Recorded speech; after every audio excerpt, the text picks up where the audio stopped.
এই যে আমার স্ক্রিন দেখা যায় না ভাইয়া?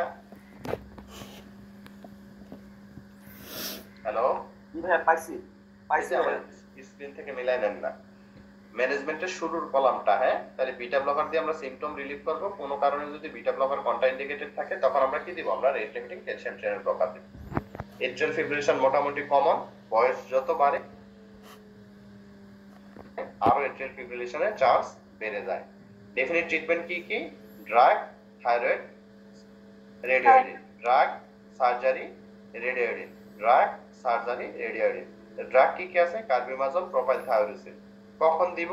এই প্রথম সিম্পটম নিয়ে আসছে, একটা ফার্স্ট এপিসোড, বয়স কম, তাহলে কি দিব? ড্রাগ দিব। কাদেরকে দিতে পারবো না? এই যে আমরা জানতাম প্রেগন্যান্সিতে কোন ড্রাগ কন্ট্রাইন্ডিকেটেড, ছোটবেলা থেকেই জানি প্রেগন্যান্সিতে কোন ড্রাগ দেয়া যায় না। অ্যান্টিথাইরয়েড কোনটা দেয়া যায় না বলেন তো? কার্বিমাজল দেয়া যায় না। তাহলে আমরা কিন্তু এমবিবিএস লাইফে তাই জানতাম। আমাদের এই ইনফরমেশনটা একটু মডিফাই করতে হবে। কিভাবে? কারণ কার্বিমাজলের সাইড ইফেক্ট হচ্ছে সে টেরাটোজেনিসিটি করে। কি করে?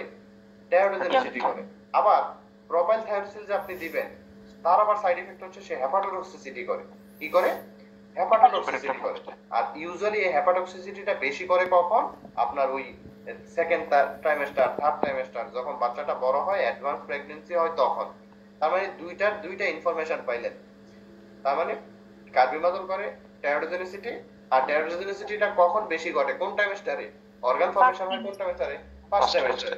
তাহলে এই দুইটা অ্যাডভান্টেজ, দুইটা ডিসঅ্যাডভান্টেজকে কাজে লাগিয়ে আমাদের এখনকার ইনফরমেশন হচ্ছে, যেহেতু ফার্স্ট ট্রাইমেস্টারে অর্গান ফর্মেশন হয়, এমন কোন ড্রাগ দেয়া যাবে না যেটা ক্ষতি করে, যেটা হচ্ছে কার্বিমাজল। তার মানে ফার্স্ট ট্রাইমেস্টারে আমার ড্রাগ অফ চয়েস কি হবে? প্রোপাইল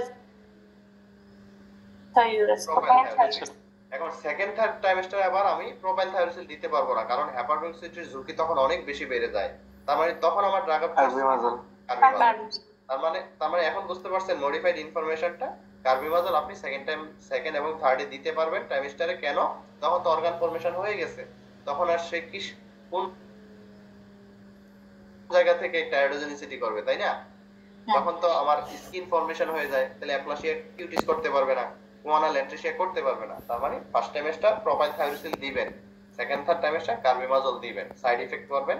এই বক্সটা থেকে একটা কোশ্চেন পাবেন। থাইরয়েডেক্টমি সার্জারি কাদের করবেন? যদি কয়টা আরেকটু বলবেন, ফার্স্ট ট্রাইমেস্টারে প্রোপাইল থায়োরিসিল দিতে পারবো, রাইট? হেপাটোটক্সিসিটি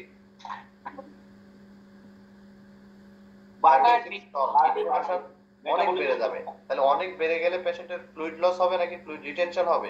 অনেক ফ্লুইড লস হবে, অনেক ফ্লুইড লস, ডিহাইড্রেশন হবে। তার মানে ফার্স্ট লাইন ট্রিটমেন্ট কি হবে? এসবি কোশ্চেন, ডিহাইড্রেশন। মানে রিহাইড্রেশন অথবা IV saline is the first line treatment for thyroidic storm. Okay, আর সেকেন্ড লাইন ট্রিটমেন্ট কি দিবেন? কার্বিমাজল দিবেন, স্টেরয়েড দিবেন, সিম্পটম রিলিফ করতে হবে। তাহলে সিম্পটম রিলিফ করার কোন ড্রাগ? এই যে প্রোপ্রানোলল। তার মানে আইভি অথবা ওরাল বিটা ব্লকার দিতে হবে। এরপর কি দিবেন? এই যে ইপোডেট দেন, সোডিয়াম ইপোডেট অথবা স্টেরয়েড। এগুলা দিলে কি হবে? T4 টু T3 কনভার্সন কমায় তারা। এরকম কি হবে পেশেন্টগুলা? কজ দেখেন, কজটা পড়বেন। হ্যাঁ, একটা সিম্পল কোশ্চেন আসলে কজ দিতে পারে। এই যে একটা জিনিস আপনারা খেয়াল করছেন কিনা, এই যে ট্রানজিয়েন্ট থাইরয়েডাইটিস দুই জায়গাতেই আছে, ঠিক কিনা? দেখছেন? ওইটা তো কিন্তু ট্রানজিয়েন্ট থাইরয়েডাইটিস আছে, এখানেও ট্রানজিয়েন্ট থাইরয়েডাইটিস আছে, ওখানেও এমিউডারন আছে, এখানেও এমিউডারন আছে। তো এটা আমরা একটু পর এক্সপ্লেইন করব। হ্যাঁ, ট্রানজিয়েন্ট থাইরয়েডাইটিসে হাইপার হাইপো দুইটাই হইতে পারে, এমিউডারন দিলে হাইপো হাইপার দুইটাই হইতে পারে। কিভাবে হয় আমরা একটু পর বলবো। ওকে, তারপর আসেন clinical presentation. Common clinical presentation কি হবে? পেশেন্টের ওয়েট গেইন হবে, হ্যাঁ, somnolence হবে, ফেটিগ হবে, ড্রাই স্কিন হবে, ড্রাই হেয়ার হবে, মেলোরেজিয়া হবে, তাই না? কোল্ড ইনটলারেন্স হবে। এগুলো হচ্ছে মোস্ট কমন প্রেজেন্টেশন। এই কমন প্রেজেন্টেশনের বাইরে কিছু প্রেজেন্টেশন থাকে, ডার্মাটোলজিক্যাল প্রেজেন্টেশন, যেটা আমরা অলরেডি বলছি, তাই না? Like purplish lip, malar flush, lateral loss of lateral around the ear deposition হলে পেশেন্টের ডিফনেস ডেভেলপ করবে। থার্ড স্পেসে যদি পানি জমা হয় তাহলে কি হবে? প্লুরাল ইনফেকশন হবে, অ্যাসাইটিস হবে, পেরিকার্ডিয়াল ইনফেকশন হবে, লেগ এডিমা হবে, ঠিক কি না? ডিডি এবিপি নামে পাওয়া যায়, তাই না? তার মানে আমাদের এন্ডোক্রাইনে হাইপো ডিসঅর্ডার গুলোর ইউজুয়াল কমন ট্রিটমেন্ট হচ্ছে কি? রিপ্লেসমেন্ট। যে কোনো hypo disorder, induced thyroid disorder, pregnancy induced thyroid disorder, subclinical thyrotoxicosis. Even subclinical কন্ডিশনে এই পেশেন্টের কি নিয়ে আসতে পারে? এট্রিয়াল ফিব্রিলেশন, অস্টিওপোরোসিস, ইচ্ছা লাগে না। আর বেটার টু অ্যাভয়েড,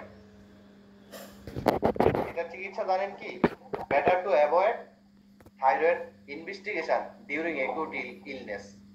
মানে একটা নিউমোনিয়ার পেশেন্ট আপনি চাইলে অ্যাভয়েড করেন।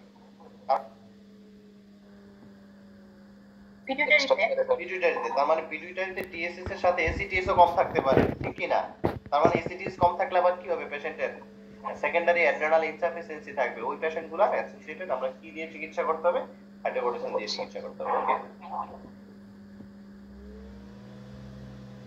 যদি এসবি কোশ্চেন আসে যে ইনিশিয়াল ম্যানেজমেন্ট কি?